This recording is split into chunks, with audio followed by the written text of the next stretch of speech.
সন্তান জন্মের আগের রাতে হঠাৎ রোকেয়ার তীব্র ব্যথা উঠল। আবির তখনও বাড়ি ছিল না।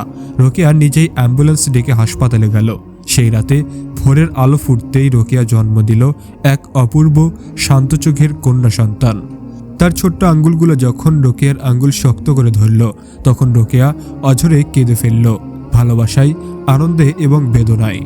আবির হাসপাতালের দুপুরে নবজাতককে একবারও কোলে নিল না, শুধু দাঁড়িয়ে থেকে বলল, আমি ভেবে দেখেছি আমরা একসঙ্গে থাকতে পারবো না। রোকেয়া বিস্ময়ে বলল, আমাদের মেয়েকে দেখেও তোমার মন বদলায়নি?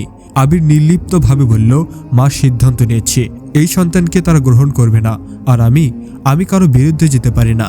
এই এক বাক্যেই আবির নিজের সব দায়িত্ব থেকে পালিয়ে গেল। সেই দিনই আবির হাসপাতাল ছেড়ে চলে গেল চিরতরে।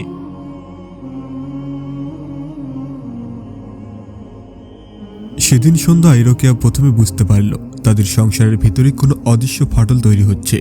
আবির দরজা খুলে ঘরে ঢুকলো ঠিকই, কিন্তু তার মুখে আগের মতো হাসি ছিল না সেই পরিচিত উষ্ণ দৃষ্টি। যেন অফিসের ক্লান্তি নয়, অন্য কোনো অজানা ভার তার শরীরকে আরও নুয়ে দিয়েছে। রোকেয়া অভ্যাস মতো জিজ্ঞেস করেছিল, চা দেব? আবির শুধু মাথা নেড়ে ইঙ্গিত দিল, কিন্তু কোনো কথা বলল না। তার এই নীরবতা রোকেয়ার কেমন অস্বস্তি লাগছিল। সে বারবার মনে মনে ভাবছিল, ডাক্তারের রিপোর্ট জানার পর কি আবির খুশি হয়নি, নাকি অফিসে কিছু খারাপ ঘটনা ঘটেছে? কিন্তু প্রশ্ন করার সাহস সে পেল না। রাতের খাবারের টেবিলে যেন দুজন মানুষ নয়, দুটি ছায়া বসেছিল।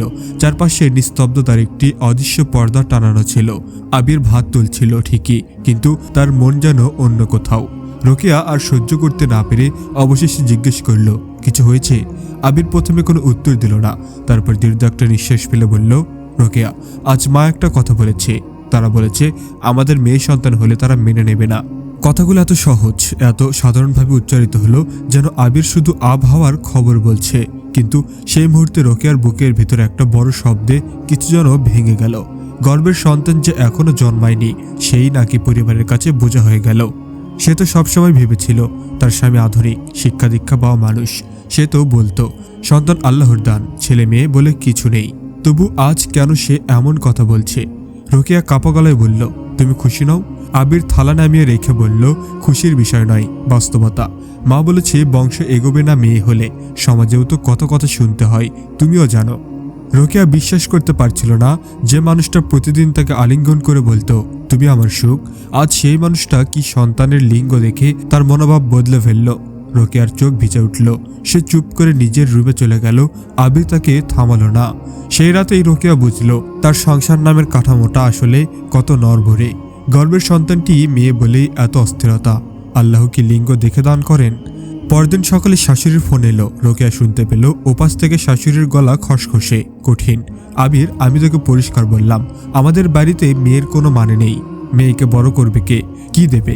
আর ছেলের বংশ মর্যাদা। তুই যদি ছেলে না আনিস তাহলে সমাজে তোরা মাথা তুলতে পারবি না। আবির নিচু গলায় শুধু বলল, দেখি মা। শব্দগুলো শুনেই রোকেয়া বুঝে গেল আবিরের ভিতরেও দ্বিধা তৈরি হচ্ছে। পরবর্তী সপ্তাহগুলোতে আবিরের আচরণ সম্পূর্ণ বদলে গেল। আগে যেখানে প্রতিটি আল্ট্রাসোনোগ্রাফে সে উৎসুক হয়ে যেত, সেখানে এখন সে যাওয়ার আগেই হাজার অজুহাত দিত। অফিসে কাজ আছে, আজ না কাল যাব। এসব কথা বলতে বলতে সে ধীরে ধীরে রোকেয়াকে একা ফেলে দিল। রোকেয়া আল্ট্রাসোনোগ্রাফিতে একা যেত, রিপোর্ট হাতে পেত একা, আর নিজের গর্ভে থাকা ছোট্ট প্রাণের হৃদস্পন্দন শুনত একা। সে একদিকে মা হওয়ার আনন্দে ভিতরে ভিতরে কেঁপে উঠত, আবার অন্যদিকে অনাগত সন্তানের ভবিষ্যৎ নিয়ে উদ্বিগ্ন হয়ে উঠত। একদিন সন্ধ্যায় রোকেয়া অনুভব করল আবির খুব ব্যস্ত, কারোর সঙ্গে ফোনে কথা বলছে। রোকেয়া চুপচাপ দরজার পেছনে দাঁড়িয়ে শুনতে পেল, হ্যাঁ তুমি ঠিকই বলেছ, বাড়িতে চাপ আছে, মেয়ে হলে সবাই অসন্তুষ্ট। হ্যাঁ আমি বুঝছি, দেখি কি করা যায়। রোকেয়ার পা যেন কাঁপতে লাগলো। সে বুঝতে পারল আবির কারোর সঙ্গে তার সংসারের গভীরতম বিষয় নিয়ে কথা বলছে, কারো সঙ্গে যাকে সে রোকেয়ার চেয়ে বেশি কাছে টানছে।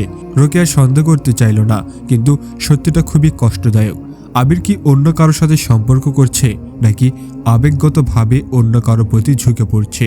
সে রাতে আবির ঘরে ফিরেছিল দেরিতে। রোকেয়া জিজ্ঞেস করেছিল, কোথায় ছিলে? আবির বিরক্ত হয়ে বলল, তুমি কি আমাকে জেরা করতে এসেছো? রোকেয়ার চোখে জল চলে এলো। আমি তো শুধু জানতে চেয়েছিলাম তোমার সঙ্গে কি ঘটছে, কেন এভাবে দূরে চলে যাচ্ছ? আবির এবার রাগে ফেটে পড়ল। সব খারাপ শুরু হলো সেই দিন থেকে যেদিন ডাক্তার বলল তোমার মেয়ে হবে। আমি বাড়িতে কি পরিমাণ চাপের মধ্যে আছি তুমি জানো? রোকেয়ার হাত কাঁপছিল। সে বলল, আমরা যে সন্তানই পাই সে তো আমাদের। তুমি কি মনে করো মেয়ে হলে তার কোনো মূল্য নেই? আবির ঠান্ডা গলায় বলল, তুমি বুঝবে না। আমাদের সমাজের ছেলে মানে শক্তি, সম্মান, বংশ, আর মেয়ে মানে শুধু দায়িত্ব। তুমি না বুঝলে আমি আর কি বলবো। কথাগুলো ছুরির মতো বিঁধল রোকেয়ার বুকে। সে অনুভব করলো একটি সম্পর্কের সবচেয়ে বড় শক্তি হলো ভালোবাসা, আর সবচেয়ে বড় দুর্বলতা হলো ভুল বিশ্বাস। আবির ভুল বিশ্বাসে অন্ধ হয়ে গেছে। দিনগুলো ক্রমে অন্ধকারের মতো ঘন হয়ে উঠল। রোকেয়া এখন আর স্বামীর চোখে নিজের কোনো গুরুত্ব দেখত না। যেন সে কেবল একটি দায়িত্ব, তাও অসম্পূর্ণ দায়িত্ব, কারণ সে নাকি মেয়ে সন্তানের মা হতে যাচ্ছে। একদিন রোকেয়ার বান্ধবী নাসরিন তাকে দেখতে এলো। রোকেয়াকে ফ্যাকাশে দেখে বলল, কি হয়েছে, তুমি এত শুকিয়ে গেছো কেন? রোকেয়া ভেঙে পড়ে বলল, আবির আমাকে আর আগের মতো চায় না। মেয়ে হবে শুনে সে পুরো বদলে গেছে। শাশুড়ি পর্যন্ত বলছে আমি নাকি অশুভ। নাসরিন রাগে ফেটে পড়ল।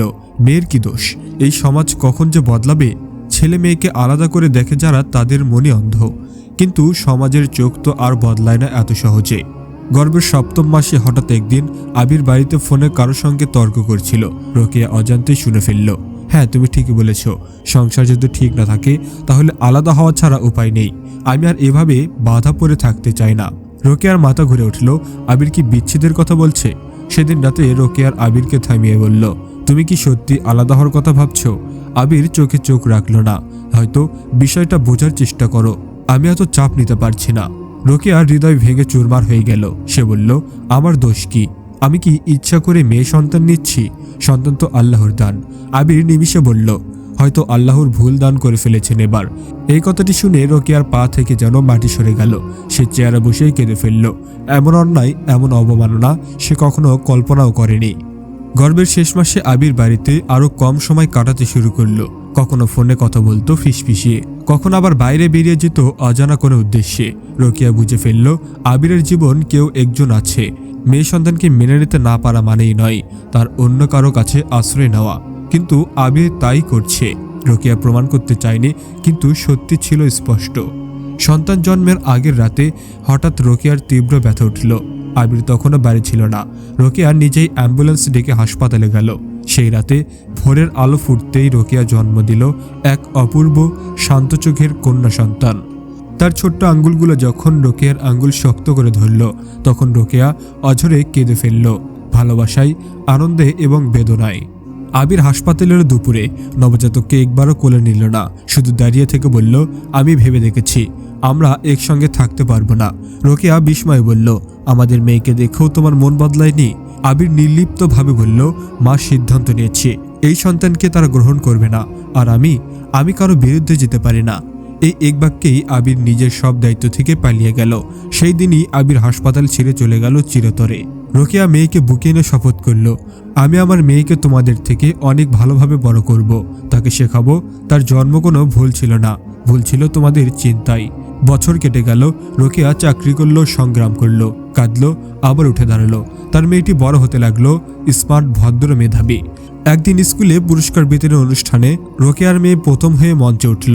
সেদিন হলরুমের ভিড়ে দাঁড়িয়ে থাকা এক অপরিচিত মানুষ চোখ ভিজে ফিসফিস করে বলল, ও তো আমার মেয়ে।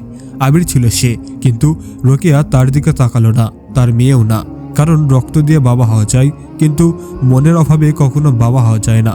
রোকেয়া জানত সে জিতেছে, তার মেয়ে জিতেছে, আর হারিয়েছে সেই সমাজ যারা এখনো ছেলের পিছনে মর্যাদা খোঁজে।